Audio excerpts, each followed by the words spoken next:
Thank you. At syempre, ang last set of questions ay magagaling kay Sir Ted ng What's Up That Oh, Sir Ted, nagaling pang Batangas. Hi guys. Hi, Sir Ted. So, how familiar are you with the movie Twilight?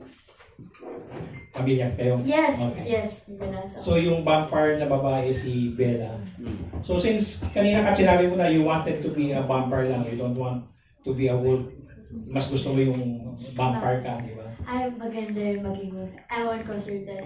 Parang hirap pumili sa dalawa. Para ako maganda. Pero si Daniel, kung tatanungin natin, so, you want to be a vampire or a wolf? So, ang Edward ba o Jacob? Hindi, ako nga si Bella dito eh.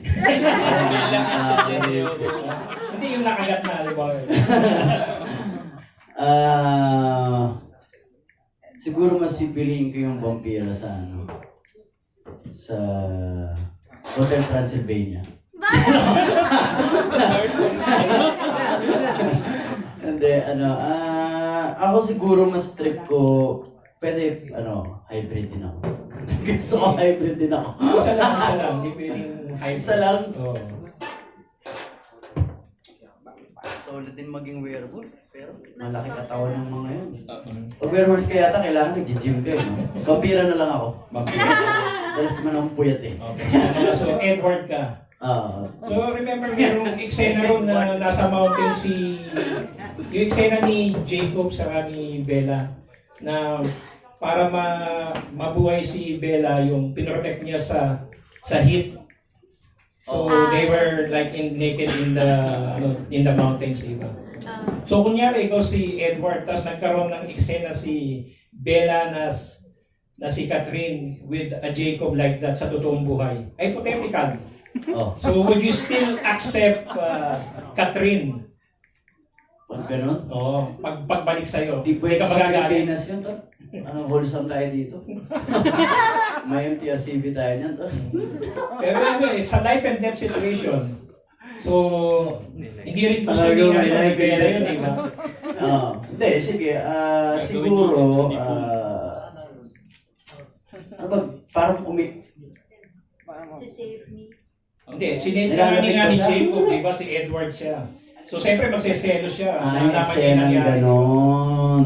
So, tatanggapin mo pa ba si Hindi, Bella? baka kagating ko na si Catherine para di na siya mayroon. At least vampira na din siya. Wala na kami problema sa lamig. Malamig na rin siya. Di ba? So, mapayakap ka pa sa iba, tiyanggo yun. Di ba ito? So, ibig sabihin mo, balik agatin na lang kita. Okay. so magseselos ka talaga, masasaktan ka. Pagka ganon. Oo. Pwede ba yun? Natural di pwede yung mga ganon-ganon. Hindi nga, kayo nga, yun nga ang challenge nangyari na. So, will you still accept Bella? Ano nangyari na? Nangyari na. Kasi nga, survival Mamatay na eh. So, maintindihan mo ba kung bakit ginawa ni Bella yun? Hindi ko maintindihan. Possessive. Mamamatay na lang si Bella. Mas baka okay mamatay na lang siya. Okay na sa akin. Hindi lang. Hindi, syempre kung life and death, di mo makagad sinabi. Di okay lang. Gano'n ako, bantay lang ako gano'n. Yan, wala naman. Di ko alam sagot ko, boss. Naguluhan din ako sa mo. Pinainit lang naman, okay. Okay lang. Sige, okay na lang. Hindi, ang tanong doon, ang bottom line question doon is, Papayag ba ako? will you love Catherine whatever she is, di ba? Yun ang ano. Depende, hindi pwede whatever, ano? May mahal na siya, mas mahal ko pa rin. Depende. Depende sa mga circumstances kung ano. Pero kung gano'n lang naman, papakot naman hindi. Wala namang problema. No? Ikaw mamatay din yun po siya. Okay lang.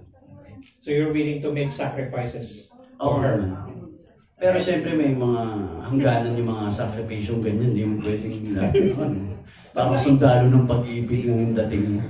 Pero depende sa mga. So may nakakabit pa rin conditions. Siyempre. O pwede kang initan niya pero gano'n. Lagi may pero. Thank you. Thank you, boss. Thank you, Sir Ted. At syempre kasama naman natin.